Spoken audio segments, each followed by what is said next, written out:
দুনিয়াতে আসার সিরিয়াল আছে, যাওয়ার কোনো সিরিয়াল? প্রথমে আসেন দাদা, এরপরে বাবা, তারপরে ছেলে, তারপরে নাতি। আসার সিরিয়াল আছে, যাওয়ার সময় সিরিয়াল ব্রেক হয়। মাঝে মাঝে এলাকায় দেখবেন নাতির লাশ দাদা কবরে নামায়, অথবা ছেলের লাশ বাবা কবরে শোয়ায়। এরকম আছে না নাই? তাহলে মৃত্যুর জন্য অপেক্ষা করা যাবে না। অনেক যুবকরা বলে, হুজুর এইসব নামাজ আমরা বুড়া হই তারপরে পড়বো। বুড়া হওয়ার কি গ্যারান্টি আছে নাকি? কত যুবক বয়সে চলে যাচ্ছে। এটা হলো শয়তানের ধোঁকা। তুই বুড়া হ তারপরে নামাজ পড়িস। শয়তান যদি এরকম পজিটিভলি ধোঁকা দিয়া নামাজ থেকে আমাদেরকে দূরে রাখতে পারে, শয়তানের লাভ আছে না নাই? আমরা শয়তানকে খুশি করব না, আল্লাহকে খুশি করব। এজন্য যুবক ভাইদেরকে বলছি, ভাই আপনাদের সাজদার দাম অনেক বেশি।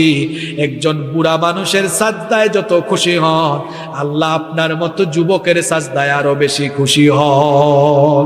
বুড়া হলে ঠিক মতো রুকু দেওয়া যায় না, ঠিক মতো সাজদা দেওয়া যায় না, মাজায় ব্যথা, হাঁটুতে ব্যথা, কিন্তু যৌবন বয়সে কোনো ব্যথা, সুন্দর করে রুকু দেওয়া যায়, সাজদা দেওয়া যায়। এজন্য যুবক ভাইদেরকে নসিহত করব, কখনো নামাজ ছাড়া যাবে। মা বাবার খেদমত করবেন, মা বাবাকে কখনো আঘাত দিবেন না, মা বাবার সঙ্গে কখনো রাগ করে গলা উঁচু করে কথা বলবেন না। কারণ মা বাবাকে যদি খুশি করতে না পারেন, আল্লাহ বেজার হয়ে যাবেন।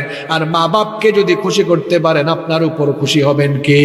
নবীজি বলেছেন, হুমা জান্নাতুকা, এই মা বাবা তোমার জান্নাত, তাদের খেদমত করো, আমি জান্নাত দিব। হুমা নারুকা, তারা জাহান্নাম, অর্থাৎ তাদেরকে রাজি না করতে পারলে আমি আল্লাহ রাজি হব না, তোমার জন্য জাহান্নাম। এই জন্য আমার যুবক ভাইদেরকে বলছি, মা বাবার সঙ্গে সুন্দর ভাষায় কথা বলতে হবে। আল্লাহ বলেছেন, ওয়াকুল্লাহুমা কওলান কারীমা, সম্মানের ভাষায়, মার্জিত ভাষায়, ভদ্র ভাষায় কথা বলো। আল্লাহ বলেছেন, ওয়ালা তানহারহুমা, ধমক দিও না। মা বাবার মাথা টিপে দেন। আপনি যখন ছোট ছিলেন, মা বাপ তখন মাথায় হাত বলে ঘুম পাড়াইছে। এখন আব্বা আম্মা বুড়া হয়ে গেছে, মাজায় ব্যথা, হাঁটুতে ব্যথা, মাথায় ব্যথা, টিপে টিপে ঘুম পাড়ান। আব্বা আম্মাকে মুখে তুলে খাওয়ান, অসুস্থ হলে চিকিৎসা করান। মা বাবার জন্য খুশি করেন, মা বাবার জন্য খরচ করে মা বাপকে খুশি করেন, খুশি হয়ে যাবেন কি? চরিত্রের ব্যাপারে যুবকরা সাবধান হতে হবে। এটা বড় ফিতনার যুগ। এই ফিতনার যুগে চরিত্র নষ্ট করা যাবে না, চরিত্রটাকে সুন্দর রাখতে হবে।